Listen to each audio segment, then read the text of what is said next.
Hi guys and girls, happy Saturday. So this video is impromptu and I'm going to be brief with this video because I'm actually headed to an event here in Manhattan in about a half hour, so I'm not going to hold you guys long. But I do want to talk about this subject of marriage. And I want you guys to chime in to share your perspective, whether you are single or married, on whether or not marriage is even worth it. Is it worth getting married? Now, I'm going to address this topic from many different angles, and I'm going to tell you guys the inspiration behind this video. So, yesterday, I was headed to Brooklyn to see the new movie, Nope, featuring Keke Palmer and Daniel Kaluuya. He was a star in the movie Get Out. So I was headed to see that movie, but I stopped to get me something to eat at Buffalo Wild Wings at Atlantic Terminal. And I'm sitting at my table waiting on my food, and there is this family that comes. Beautiful black family. It's a mother, father, and 3 daughters. All, I would say, under the age of 8. And when I first saw the family, I was inspired.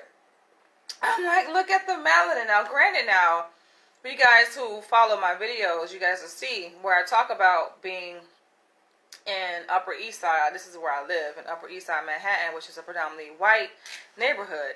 Speckled with a few black people here and there, and a few Latinos and Asians, but it is predominantly white. It is considered to be, I guess, upper class neighborhood, people who have higher incomes essentially. And this neighborhood sits next to Harlem, so I frequent Harlem here and there, right? That's one of my favorite places to go, but I'm not really immersed in a black neighborhood or surrounded necessarily by black people where I live. So anytime I get a chance to be around black people, it rubs me a different kind of way, right? Like I feel, like I've said this before, I feel so at home when I'm around my people, and I feel like my vibration is definitely lifted. So when I see this black family, I'm just like, initially I'm inspired. They come in and sit down. I'm like, okay, it's a man, black woman, black man still together, because we know that we're fighting a lot of different forces, especially with this whole interracial thing happening, where you have a significant portion of black men dating outside of their race, and even vice versa with the black women. So it inspires me deeply to see the black man and the black woman together. The family sits down, and then I'm just noticing, like, this is just naturally me, right? Especially, this is what I do, right? I observe behavior. So I'm looking at the husband, and I'm looking at the wife, and I'm noticing their dynamic, and I'm noticing a few things, right? First and foremost, the husband, the man, has not made any eye contact. Now, granted, they're sitting down at the table. They've been seated for roughly about 5 minutes. They're waiting on the waitress to come. The waitress comes, and no eye contact. Now, I'm thinking to myself, like, okay, maybe he's tired. Maybe it's a long day. But I think that even in that subtle observation of no eye contact, sitting down at a table, right? And his wife is sitting across from him. He's sitting on this side, right? So there's like a rectangular table. Let's say she's sitting on the upper left corner. He's sitting on the bottom right corner across from her, right? And then the daughters are in between. I just think even the arrangement in which they were sitting, right? Right? One can say, okay, she got one end of the table, one corner, he has the other, right? And then sandwiched in between are the young daughters. That's one way of looking at it. But then I'm just like, the fact that they don't make eye contact with each other. And I'm reading his body language, and so much of his body language is communicating like he is tired. So like I said, it could be attributed to a long day, whatever he was doing, right? But it it just seems like a lingering tire, right? It's one thing when, you know, you had a long day of work, right? And then you culminate that experience with sitting down with your family and eating. You're tired in that way. But he seemed to have a different type of tired. It seemed like it was more of, you know, when you're at your wit's end, you're just like, okay, I've had enough, kind of tired. And he's not making any eye contact. I keep going back to the eye contact because that, I think, is so vital. It's important. And it communicates so much when a person does not make eye contact. In fact, that's one of the biggest observation indicators when I'm doing a psychological evaluation. Psychologists know this. It's like we speak to whether or not the person is making eye contact, and what kind of eye contact, right? Is it intermittent eye contact? Is it minimal eye contact? Is it prolonged eye contact, right? You know, kind of staring. And that spoke to me. I'm just like, no eye contact with his wife. But when the waitress comes, and the waitress comes is a black woman, she's taking the order, and she speaks to the wife first. So it's funny. I like to see like those kind of interactions, you know, in public, and how waitresses, they acknowledge how and who they choose to acknowledge first, right? In the table arrangement, in a family setting, she acknowledges the wife first. And I'm getting the vibe also that the wife is the dominant one in the family, in the household. Like, she wears the pants. She directs everything. And it just seems like the man is kind of just being strung along. Long story short, because I know I don't have much time to this video, but a long story short, it seemed like this man is not happy. Just by reading the body language. Now, I wish that I could just have an interaction with them. But, of course, I wanted to finish my meal because I was on my way to see a movie, the movie Nope, at the BAM yesterday. So I wanted to make sure I finished my meal. And, of course, I don't want to, you know, intrude upon someone's privacy, right, in their personal space. But I'm thinking to myself, if I had the opportunity, I could introduce myself, right? And of course, invite them to a session. But I'll save that for somewhere down the road, right? Eventually, I'll get to that point when I will probably do things like that, because I do want to do family work, especially in the black community. I think it's just so important. But just looking at that dynamic, I'm like, I wonder if they notice. I wonder if they are conscious and aware of this dynamic and what's happening. Because it's like, if you want to maintain a cohesive family unit, right? They're together. And initially on the surface, they appear to be, okay, a congealed family unit, a functional family unit. But then when you pay attention and notice certain subtle dynamics, such as the eye contact and the body language, it communicates so much. It's like, what is really happening underneath the surface, right? And it piqued my curiosity to want to know more about this family. Now, this family, of course, is you know, it's a unique family, but it's really a reflection of many different families, right? And it just made me begin to ponder to myself about marriage. Now, granted, I'm single, and I'm sitting adjacent to their table by myself. I'm a single black woman, and I'm just like, damn, I'm happy, right? I'm enjoying myself. I like the period. I like the space that I'm in my life right now. Like, I'm accomplishing so much. I've accomplished so much, I think, in my singlehood, which I want to talk about here in this video too. It's just like, when I compare my level of productivity and accomplishments being single versus being in a relationship, I've accomplished far greater more being single than I have in a relationship. And it's just like, what accounts for that? But in terms of just the measuring happiness, the construct of happiness, it's just like, are people in married relationships, are they really happy? I didn't see happiness on his face.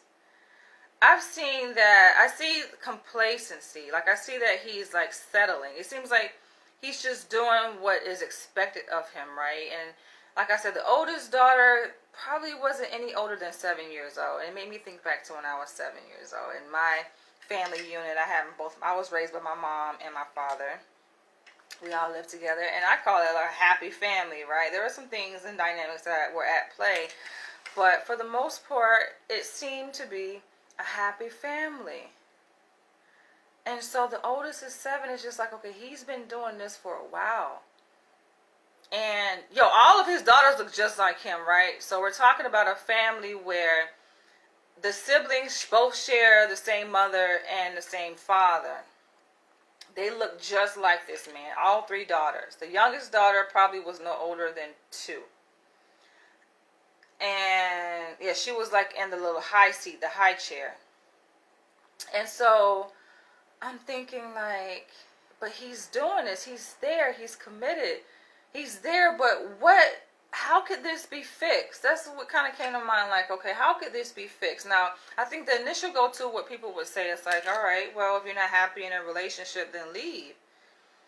That's one thing, right? But, I know that there's a pull, obviously, for us to maintain, like, intact family units, A lot of men, they are honest enough to say, you know what, if it's not working, it's not working. Like, I would just rather divorce her and leave the situation. Like, we have irreconcilable differences. Like, it's not working. It's not conducive to our psychological, emotional well-being. And I want her to be happy. I want myself to be happy. So I'm going to just part ways, right? So this is that interaction, the observation I made yesterday while at the restaurant. It is what inspired me to do this video. Now, it also allowed me to kind of do some reflection on my own life too, right? And seeing where I am in respect to my dating situation, exploring my options. And of course, I've dated. Now, I've been single since December 2017. So I know sometimes when men see that a woman is single, they think that she's been single like all her life, right? Or unpartnered, shall I say, like all her life. And I'm like, no, I've dated. I've actually been partnered over half of my adult life. And in those partnerships, we lived together, right? So it was 3 men that I maintained significant long-term relationships with over half of my adult life. And we cohabitated together, So I know exactly what it's like to be in a partner, long-term committed relationship, monogamous relationship, shall I emphasize. And, it has its ups and downs, but when I look at myself, my degree of happiness and satisfaction, I have been the most happy. I've been the most successful. I've been the most productive in my singlehood. Now, the question is why? Now, for you guys who are watching, men and women, feel free to share your perspective. But why is that? Why do I feel most bountiful, more free, more myself, being alone?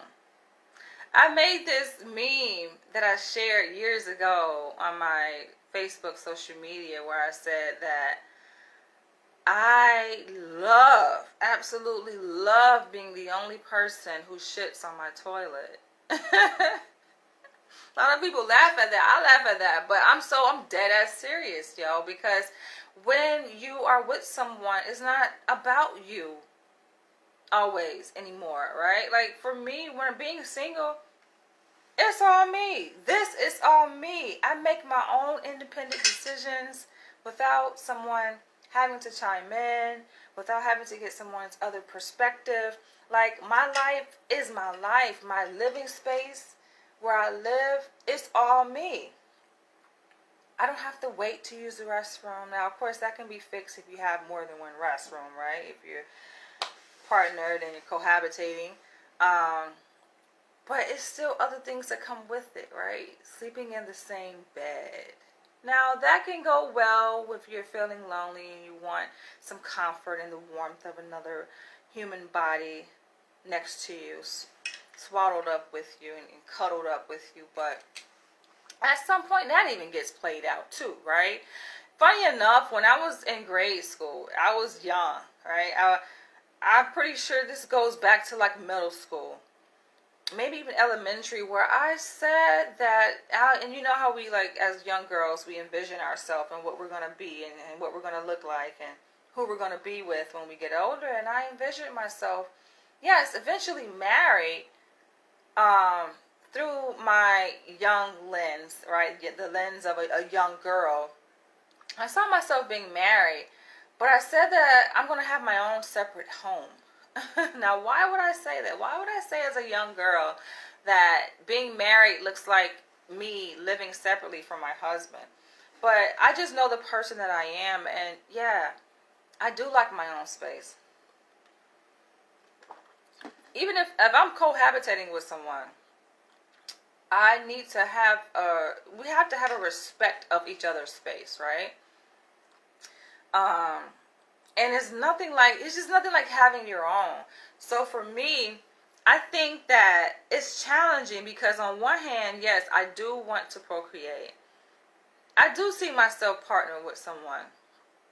Do I see myself partner with that person for the remainder of my existence? Right, the remainder of my existence here in this dimension, in this physical body? I don't know. That's tough. But I do kind of fantasize and romanticize the idea of being partnered and going through like the different phases of that development in a relationship. You know, the honeymoon phase and getting to know each other, and just like the blossoming of a relationship where, you know, kids come into the picture, and being able to raise those kids together and celebrate birthdays and travel and just like all of that. I would like, and I would love actually to be able to experience that, but it has to be with the right person. For me, I am not willing to settle. You know, I'm definitely not. And I know that there is some narrative, you know, going around within the manosphere of what these men who have been let down, right, and are disgruntled and bitter from their past failed relationships, speaking and spewing this narrative, trying to put a black woman down to say, oh, well, you should just get what you deserve, so to speak, or just settle. And they're speaking from their own pain and their own past failed relationships. And I definitely would never allow a person coming from that perspective, a very toxic perspective, to impose upon me wishes on my life, right? And how I should go about navigating my future. It's like, no. Right? I don't subscribe to that, but I know that there is a narrative, and I know that with that being a common narrative and a theme within the manosphere, men are influenced by that, right? And so they create this certain perspective, and with that, like, I am very keen and very attuned to that very negative, toxic perspective. Like, I can spot it out. I can tune it out, and listening, right? And listening to someone speak. I've heard it, right? I've been on the dating scene, so of course I've come across men who have been negatively influenced by this toxicity of thought, and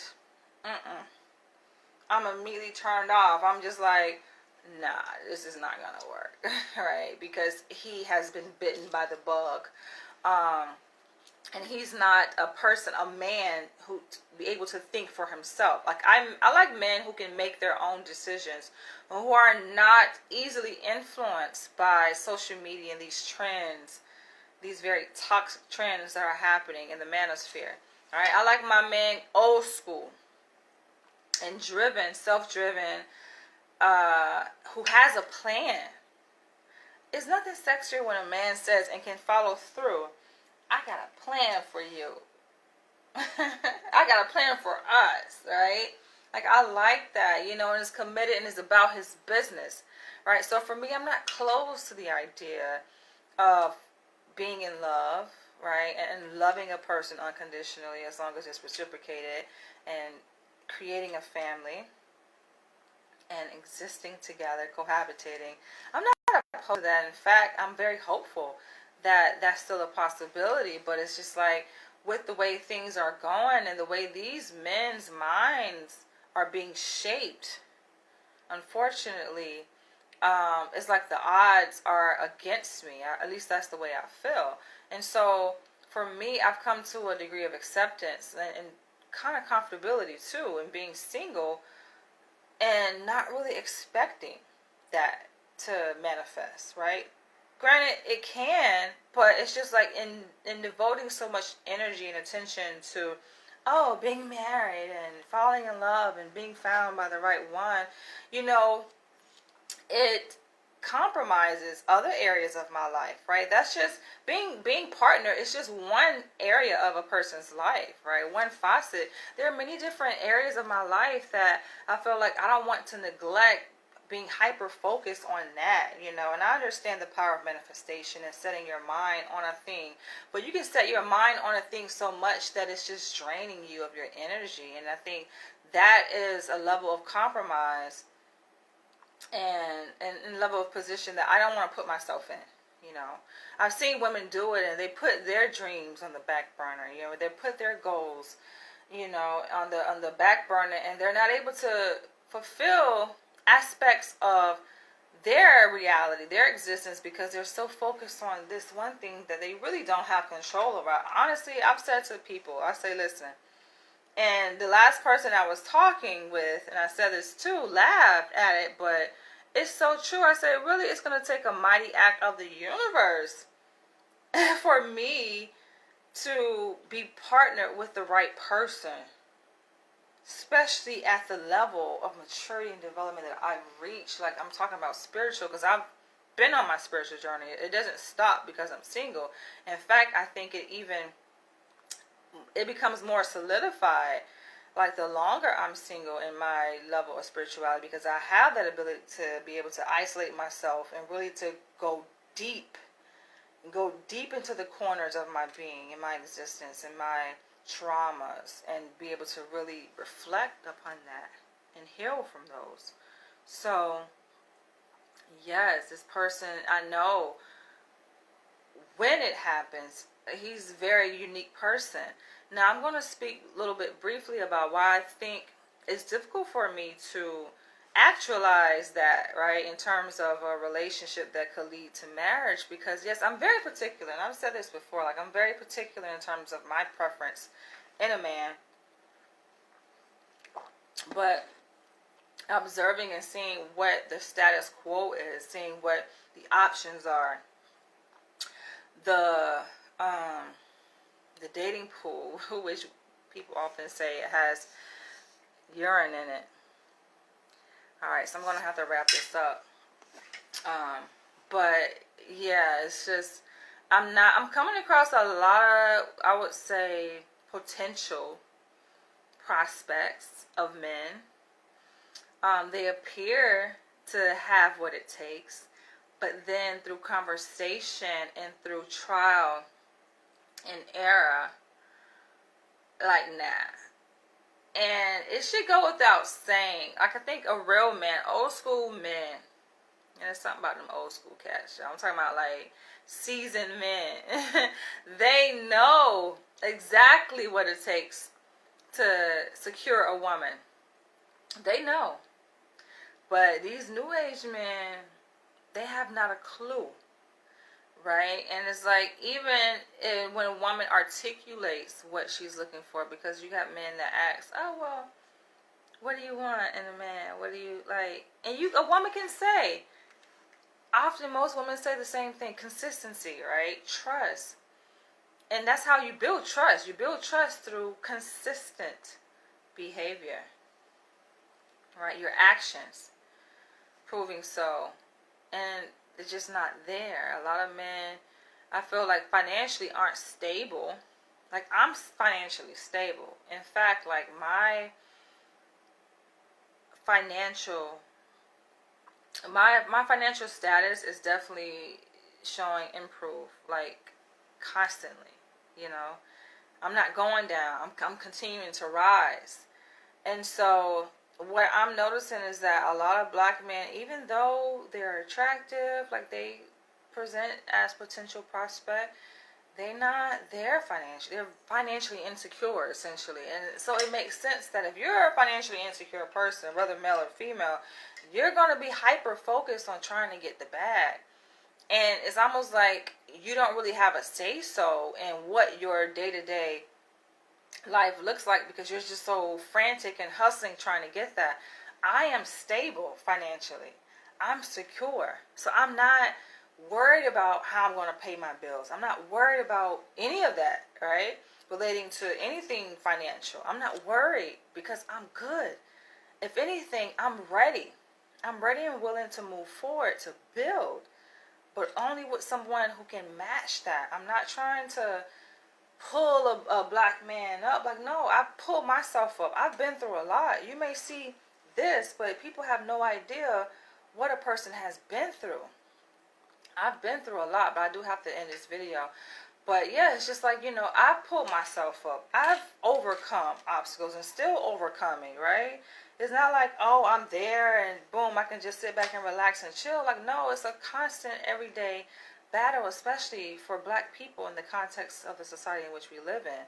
So I think that, it's important for any man that I'm with, and I've already made a video on, what I look for in a man and being attracted to high quality, dominant, alpha male men, what that means. But you guys can go check that video out. Listen, I gotta wrap this up because I'm about to head to this event. But feel free to share your comments below. I think there's hope. It's just, listen, you just gotta measure up, right? And it just has to be a divine alignment within the universe for that to manifest itself. But I'm gonna catch you guys later. Share this video and share your comments below.